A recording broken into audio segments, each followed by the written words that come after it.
Some of your colleagues have said he's overestimating his leverage given his lower, approval ratings. Some of them saying, quote, making it difficult sometimes once you have a negotiation.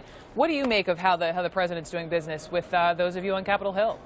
Well, I think if you look at the interaction between this administration and previous administrations, tomorrow all 100 of us have been invited to a briefing on North Korea. I don't ever recall going over to the White House for a briefing on a national security event in the past, so I think they are trying to build relationships on both sides of the aisle.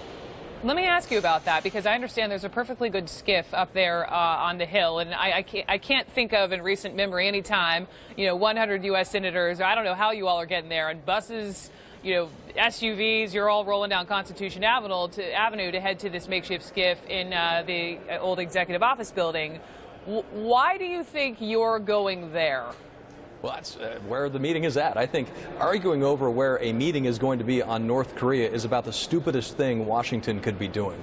It's almost as silly as putting the Super Bowl in downtown Pyongyang. It's just something we don't need to do. It's ridiculous. Let's fight about the policy on North Korea. Let's argue about the right direction for this country. But having an argument over where a meeting occurs, that's just silly. But critics are saying, Senator, that this is just part of this big show and this run-up to day 100 for this White House. Are you concerned that you and your colleagues are being used?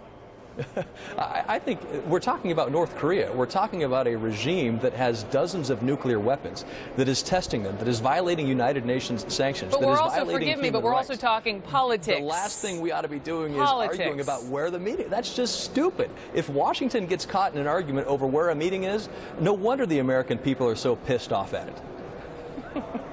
I appreciate your candor, Senator.